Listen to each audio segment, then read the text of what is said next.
And now, ladies and gentlemen, meet the greatest movie car of all time. Even by the standards of Hollywood, this Aston Martin DB5 is incredibly special. As driven by James Bond in the 1960s, today it's the star of one of the most talked about motoring events of the year as it goes up for sale at a glamorous London auction. The bit here. Knowing there'd be an enormous fuss at the auction itself, I've come down early for a once-in-a-lifetime test drive. The reasons to be excited are endless. For starters, it is the most famous car in the world because it starred with Sean Connery in two of the best Bond films ever, Goldfinger and Thunderball. It's also incredibly rare, just two were made for filming. The original gadget-laden one was stolen in 1997 and believed to be destroyed, so this is the sole survivor. As there's only one, and because it's expected to reach over £3 million when it goes on sale, the car is uninsurable. So my drive is restricted to the private grounds of the auction house. But I don't mind because I'm sitting on leather that was once sculpted by Sean Connery's buttocks. This car hasn't been seen much in the last few decades. In 1969, it was bought by American collector Jerry Lee, and although he showed it off for a little while, it was then withdrawn from public view. Until now. And we've been really missing out. Not only is it one of a kind, it also drives wonderfully.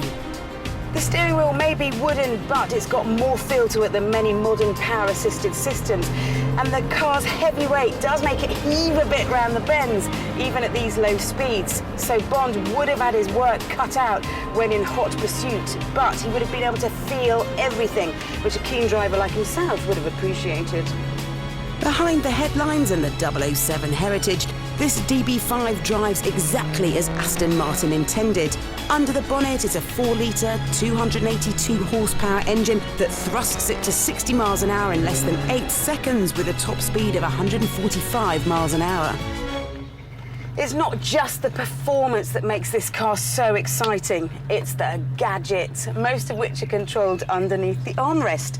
They were designed by a man called John Steers, who went on to work on Chitty Chitty Bang Bang and Star Wars. Thrillingly, most of them still work. So if you needed a change of identity, just turn this.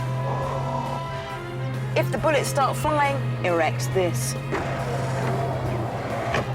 And if there's something in your way, you can always blast it aside with a machine gun.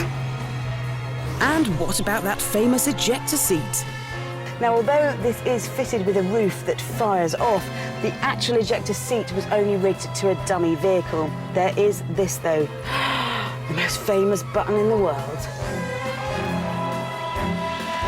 Unlike James Bond, we don't have access to someone like Q to bring these gadgets back to life, but I'm sure our special effects give you the right idea.